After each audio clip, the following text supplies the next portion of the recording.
Hey everyone, this is Simran and welcome back to your own YouTube channel एक नई पाठशाला। कैसे हैं आप सब? उम्मीद करती हूँ बहुत अच्छे होंगे, अपने घर में सेफ होंगे और अपनी प्रिपरेशन भी आप रेगुलर बेसिस पे कर रहे होंगे। तो जैसा कि आप लोग जानते हैं, हम डिस्कस कर रहे थे IBO 4 की unit 3 that is export import documents, और आज हम इसी यूनिट को आगे कंटिन्यू करेंगे। ऑलरेडी हम पार्ट 3 तक डिस्कस कर चुके हैं, तो अगर आप में से किसी ने पिछली वीडियोस को नहीं देखा है तो उसको ज़रूर देख लीजिएगा। और अगर आप मेरे चैनल पे न्यू है तो मेरे चैनल को लाइक शेयर सब्सक्राइब करना मत भूलिएगा। बेल आइकन को भी ज़रूर प्रेस कर दिएगा ताकि मैं जब भी वीडियोस का अपलोड करूँ उसका नोटिफिकेशन आपके पास ज़रूर जाए। सो आई होप आपको मेरी वॉइस क्लियर आ रही होगी, क्योंकि मुझे काफ़ी ज़्यादा कोल्ड है। 2 दिन से मेरी तबीयत एकदम भी नहीं ठीक है दीपावली के बाद से। तो मैंने कोशिश करी थी कि कल ही मैं एक सेशन को कंडक्ट कर लूँ, लेकिन सीरियसली मेरी बॉडी एकदम भी नहीं अलाउ कर रही थी, क्योंकि कल मुझे फीवर भी था। बट आज थोड़ी सी तबीयत स्टेबल हुई है, तो मुझे लगा कि एक सेशन ज़रूर करना चाहिए, क्योंकि आपके पेपर्स आ गए हैं और अब इतना ज़्यादा हम अफोर्ड नहीं कर सकते कि हम अपने टाइम को वेस्ट करें, राइट? तो थोड़ा सा एडजस्ट कर लीजिएगा और उम्मीद करती हूँ कि 2-3 दिन के अंदर मेरी तबीयत एकदम नॉर्मल हो जाएगी। फिर हम अपने सेशंस को अच्छे से कंटिन्यू करेंगे, ठीक है? आज का जो ये सेशन रहेगा वो बहुत ज़्यादा बड़ा बनाने की कोशिश नहीं करूँगी, क्योंकि मुझसे सीरियसली बोलते नहीं बन रहा है, लेकिन मुझे लगा कि एक सेशन प्रोवाइड करने की ज़रूरत है। आप लोग वेट कर रहे होंगे, तो इसलिए मैं आज ये सेशन कंडक्ट कर रही हूँ, ठीक? तो चलिए हम अपने सेशन को स्टार्ट करते हैं। तो अपने लास्ट वीडियो में हमने डिस्कस किया था बिल्स ऑफ लाडिंग के बारे में, और मैंने आपको उसका परफॉर्मा भी दिखाया था और पूरी तरह से डिस्क्राइब भी करा था कि क्या क्या डिटेल्स आपके बिल ऑफ लाडिंग में मेंशन की जाती है और कितने टाइप के हमारे बिल्स ऑफ लाडिंग होते हैं, राइट? तो अगर आप में से किसी ने उस वीडियो को नहीं देखा है तो उसको जरूर देख लीजिएगा, ठीक है? अब आज हम डिस्कस करेंगे एयरवे बिल के बारे में। तो जैसे हम बाय सी अगर अपने गुड्स को ट्रांसपोर्ट कर रहे हैं तो उस टाइम पे हम बिल ऑफ लाडिंग ट्रांसपोर्ट डॉक्यूमेंट को यूज करते हैं। सिमिलरली जब हमें गुड्स को अपने बाय एयर ट्रांसफर करना है, बाय एयर ट्रांसपोर्ट करना है, तो उस टाइम पे कौन सा डॉक्यूमेंट यूज होता है? हमारा एयरवे बिल यूज होता है, ठीक है? So this document constitutes prima facie evidence of the conclusion of the contract of affirmation of receipt of goods and of the conditions of carriage। तो जैसे आपका बिल ऑफ लाडिंग होता है जिसमें आपको ट्रांसपोर्टेशन की बारे में बताया जाता है और गुड्स को किस तरीके से ट्रांसपोर्ट करना है उसके बारे में इंफॉर्मेशन दी जाती है। सिमिलरली एयरवे बिल में भी ये सब चीजें मेंशन होती हैं, ठीक है? So this document therefore performs the triple function, that is as a forwarding note for the goods, receipt for goods tendered and the authority to obtain delivery of goods। तो जैसा कि हमने बिल ऑफ लाडिंग में पढ़ा था ना कि 3 parties involve रहती हैं। सबसे पहली पार्टी कौन सी रहती है? जो अपने गुड्स को ट्रांसपोर्ट करना चाहता है, जो शिप करना चाहता है, राइट? फिर नेक्स्ट पार्टी कौन सी होती है? जो कैरेज होती है, जो हमारे गुड्स को ट्रांसपोर्ट करेगी, राइट? और जो लास्ट पार्टी है वो कौन सी होती है? रिसिप्टेंट पार्टी, जो कि उन गुड्स का टाइटल लेगी, ठीक है? तो सिमिलरली एयरवे बिल में भी क्या होता है? यही चीजें होती हैं, और जो हमारा एयरवे बिल होता है यही 3 फंक्शंस को वो परफॉर्म करता है, ठीक? Forwarding note for goods, receipt for the goods tendered and the authority to obtain delivery of goods, ठीक है? सिर्फ यहाँ पे आप कह सकते हैं कि वर्ड्स को थोड़ा सा मैनिपुलेट किया गया है, थोड़ा सा लैंग्वेज को चेंज किया गया है, बाकी चीजें वही लिखी गई हैं, ठीक है? By itself, AWB is not a document of title, nor is this document transferable। तो हमारा जो एयरवे बिल है और बिल ऑफ लाडिंग है, इसमें सबसे बड़ा जो डिफरेंस है वो यही है कि एयरवे बिल हमारा डॉक्यूमेंट ऑफ टाइटल नहीं होता है और ना ही हम इसको ट्रांसफर कर सकते हैं। लेकिन अगर मैं बिल्स ऑफ लाडिंग की बात करूं तो वो हमारा क्या था? डॉक्यूमेंट ऑफ टाइटल था और उसको इजिली ट्रांसफर भी किया जा सकता था, right? AWB can be made into a transferable document by which it can be transferred to a third party by endorsement like the bills of lading, but by and large the business and commercial practice does not treat airway bill as a document of title। तो जो हमारा airway bill है इसको document of title की तरह treat नहीं किया जाता है जिस तरह से हम bills of lading को treat करते हैं, ठीक है?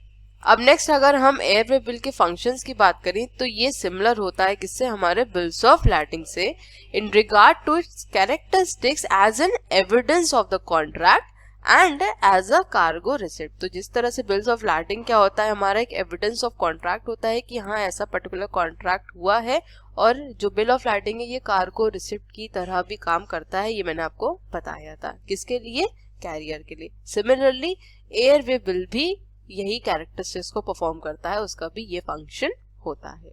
ठीक, the airway bill may be given as a receipt either for cargo given to the carrier pending shipment or for cargo loaded on board the aircraft. It may either be a clean receipt or a closed receipt. तो आपको याद होगा जब हमने bills of lading को discuss किया था तो वहां पे मैंने आपको types of bill of lading बताए थे। तो वहां पे एक था आपका क्लीन बिल ऑफ लैडिंग और एक था क्लॉज्ड या फिर डर्टी बिल्स ऑफ लैडिंग। तो यहाँ पर भी सिमिलरली वही कॉन्सेप्ट है, क्लीन रिसिप्ट या फिर क्लॉज्ड रिसिप्ट का इन्वॉल्वमेंट होता है। क्लीन रिसिप्ट कौन सी होती है, जिसमें कोई भी दिक्कत नहीं है, चाहे हमारे गुड्स को लेके चाहे हमारे कॉन्ट्रैक्ट को लेके। क्लॉज रिसिप्ट क्या होता है, जिसमें स्पेसिफिकली मेंशन किया जाता है कि पर्टिकुलर गुड्स इतने खराब है या उनकी कंडीशन ठीक नहीं है। तो वो कौन सी होती है, हमारी क्लॉज रिसिप्ट या फिर कह सकते हैं डर्टी रिसिप्ट होती है। ठीक, as regards the document of title characteristics, airway bill is not a document of title, but this feature can be incorporated in it by making an order airway bill.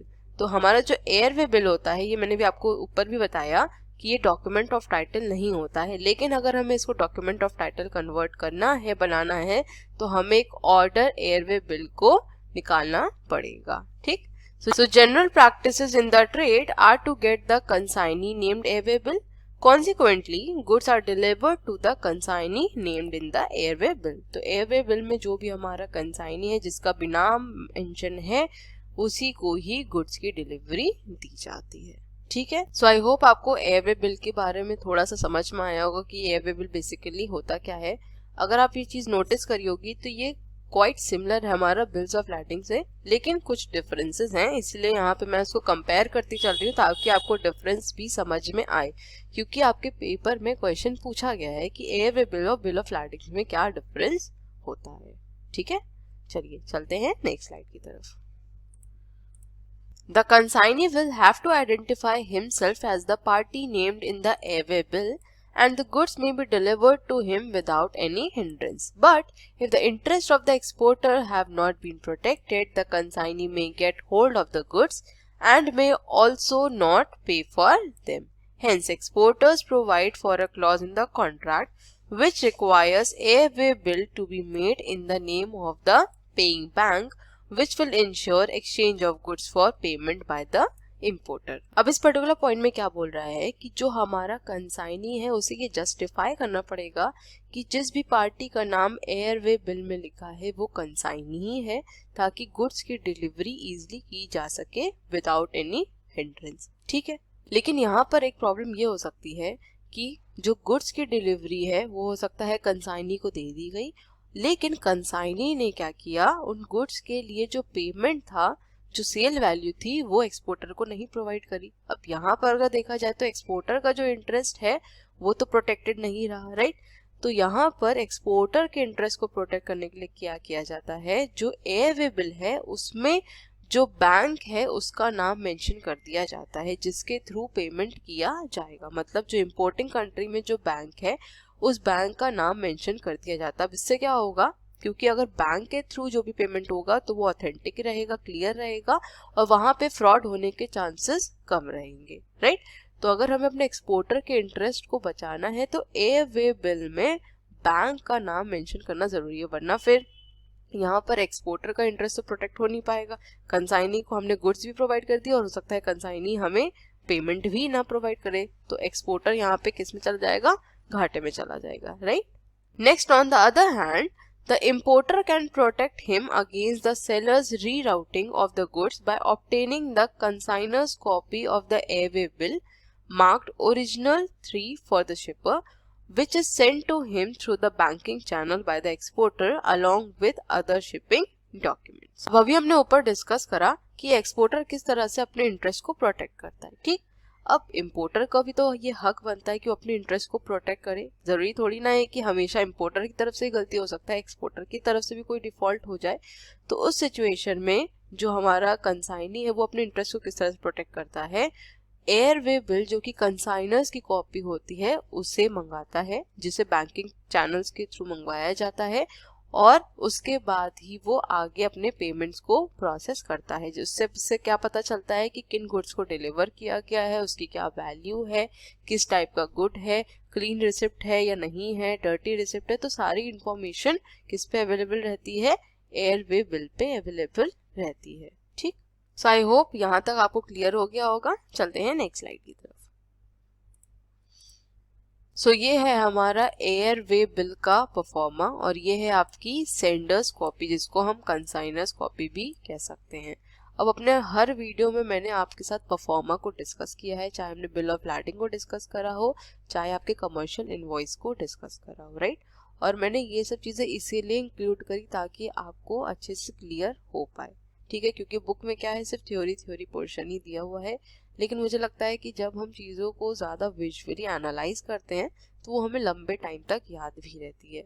और यहाँ पे जो भी मैं discuss कर रही हूँ, अगर आप उसको पेपर में मेंशन करेंगे ना और उसको थोड़ा हाईलाइट करेंगे तो ज़्यादा अच्छा इम्पैक्ट भी पड़ेगा, एग्जामिनर को भी लगेगा कि हाँ आपने मेहनत करी है, तो हो सकता है आपको एक एक्स्ट्रा एडवांटेज मिल जाए, आपको ज़्यादा मार्क्स मिल जाए। ठीक है, तो सबसे पहले बात कर लेते हैं कॉलम 1 की, जो कि है आपका ये, और इसमें क्या डिटेल मेंशन है, आपकी सेंडर की सारी डिटेल मेंशन है। ठीक है, डेट, सेंडर का नाम, सेंडर का address, phone number, city, country, हर एक चीज यहाँ पे सेंडर की मेंशन है।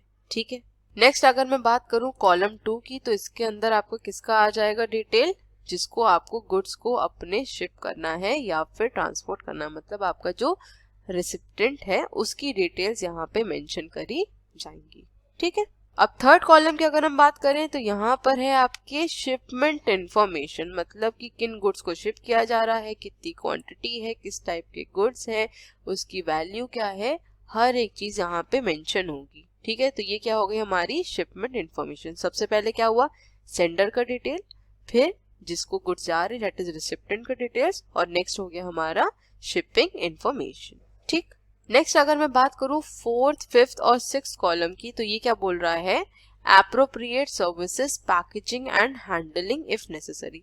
तो अगर आपके गुड्स कुछ इस तरीके के हैं जिसमें अलग पैकेजिंग की या हैंडलिंग की जरूरत है, जैसे अगर कोई ग्लास के प्रोडक्ट्स है तो उसमें लिखा रहता है ना, आप अगर पैकेट देखते हैं जो कार्टून होता है, हैंडल विथ केयर, है ना, तो उनकी पैकिंग अलग तरीके से की जाती है, अलग तरीके से उनको प्रॉपरली पैक किया जाता है, उनकी हैंडलिंग टेक्निक्स भी अलग होती हैं। तो अगर आपका गुड्स कुछ इस तरीके के हैं तो आपको उस डिटेल को भी यहाँ पे मेंशन करने की जरूरत होती है। ठीक, नेक्स्ट अगर मैं यहाँ पे बात करूँ कॉलम 7A और 7B की, तो इसमें क्या बोल रहा है, select responsible party for transportation, duties and tax charges, मतलब कि कौन सी पार्टी यहाँ पर फ्रेट चार्जेस, ड्यूटीज या टैक्सेस को भरेगी, उसका पूरा डिटेल मेंशन करना है। ठीक, अगर कंसाइनर भरेगा, मतलब अगर सेंडर भर रहा है तो उसका डिटेल, कंसाइनी भर रहा है उसका डिटेल, या फिर अगर कोई थर्ड पार्टी भर रही है तो उसका डिटेल यहाँ पे मेंशन करना पड़ेगा। ठीक, if any of these charges are responsible by recipient और third party, please write down their account number, otherwise sender may need to be responsible for transportation charge and duties and taxes are charged to recipient automatically। ठीक है, तो यहाँ पे चाहे sender हो सकता है, चाहे आपका रिसीवर या रेसिपिएंट, या फिर अगर कोई थर्ड पार्टी इन्वॉल्व है तो उसका डिटेल यहाँ पे मेंशन करना पड़ेगा। ठीक, और नेक्स्ट अगर मैं यहाँ पे कॉलम 9 की बात करूँ तो यहाँ पर क्या बोल रहा है, सेंडर का सिग्नेचर यहाँ पे आएगा। तो एक तरह से कह सकते हैं कि इस चीज को वो एक्नॉलेज कर रहा है, डिक्लेयर कर रहा है कि यहाँ पे जो भी इंफॉर्मेशन दी गई है वो ट्रू है, और इसके अकॉर्डिंग ही हमारा आगे कॉन्ट्रैक्ट काम करेगा। जो भी गुड्स को सप्लाई किया जाएगा, ट्रांसपोर्ट किया जाएगा, वो इस एयरवे बिल के अकॉर्डिंग ही किया जाएगा। ठीक है, तो यहाँ पे हमने क्या देखा कि जो हमारा एयरवे बिल है उसमें क्या क्या डिटेल्स मेंशन होती हैं, सेंडर की पूरी डिटेल्स, रिसिपिएंट की या कंसाइनी की पूरी डिटेल्स, शिपमेंट की पूरी इंफॉर्मेशन, अगर गुड्स कुछ एक्स्ट्रा ऑर्डिनरी तरीके के हैं तो उनकी पैकेजिंग और हैंडलिंग की जो अलग चार्जेस हैं या सर्विसेज हैं उनकी अगर जरूरत है तो उसके बारे में डिटेल, और कौन सी पार्टी रिस्पॉन्सिबल होगी ट्रांसपोर्टेशन, ड्यूटीज और टैक्स चार्जेस के लिए, उसके बारे में यहाँ पे इंफॉर्मेशन दी जाती है। और लास्ट में जो हमारा सेंडर है वो उस चीज को एक्नॉलेज करता है कि यहाँ पे जो भी इंफॉर्मेशन दी गई है वो ट्रू है और इसके अकॉर्डिंग ही आगे गुड्स को ट्रांसपोर्ट किया जाएगा। ठीक है, आई होप क्लियर हो गया होगा। चलते हैं अपनी नेक्स्ट स्लाइड की तरफ। अब नेक्स्ट डिस्कस कर लेते हैं बिल्स ऑफ लैंडिंग और एयरवे बिल के बीच में डिफरेंस। ये मैंने अभी आपको बताया था कि ये काफ़ी ज़्यादा इंपॉर्टेंट है क्योंकि आपके पेपर में डिफरेंस पूछा गया है, लेकिन आपकी बुक में ये डिफरेंस मेंशन नहीं किया गया है। ठीक है, तो इसलिए मैंने इसको प्रॉपर डिफरेंस के फॉर्मेट में यहाँ पे आपको दे दिया है ताकि आप इजीली इसको पढ़ सकें और इसको समझ भी सकें। ठीक है, क्योंकि जब हमको कोई चीज़ नहीं आती है, स्पेशली अगर मैं डिफरेंस की बात करूं, तो हम उसको पैराग्राफ में लिखने की कोशिश करते हैं ना, ताकि हमको कंटेंट ज़्यादा लगे, हमें लगे कि हमने मैटर ज़्यादा लिखा है और एग्जामिनर हमें उसके अकॉर्डिंग मार्क्स देते हैं। लेकिन एग्जामिनर भी हमसे ज़्यादा स्मार्ट होते हैं, very obvious.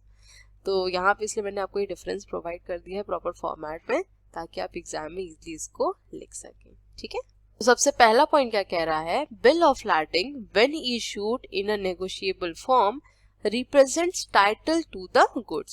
For this reason, at least one original copy of the bill of lading must be surrendered to the carrier's nominated agent at the port of discharge in order to collect the goods. Whereas in airway bill, on the other hand, is always a non-negotiable transport document.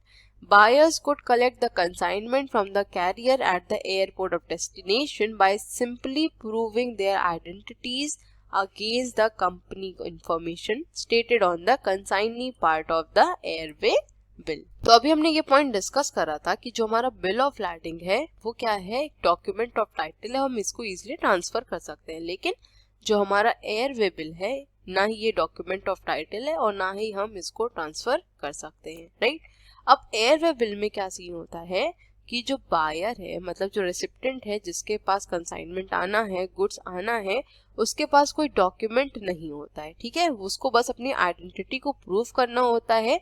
जो भी details airway bill में mention होती है consignee column में, उससे अगर उसकी identity match हो जाती है, वो जो भी उसका वेरिफिकेशन देता है, तो गुड्स को हैंड ओवर कर दिया जाता है। लेकिन बिल ऑफ लैंडिंग में क्या होता है कि हर एक स्टेज पे हर एक पार्टी के पास अलग बिल ऑफ लैंडिंग होता है, जिसके थ्रू हम जस्टिफाई करते हैं कि पर्टिकुलर गुड्स किसको देने हैं, राइट।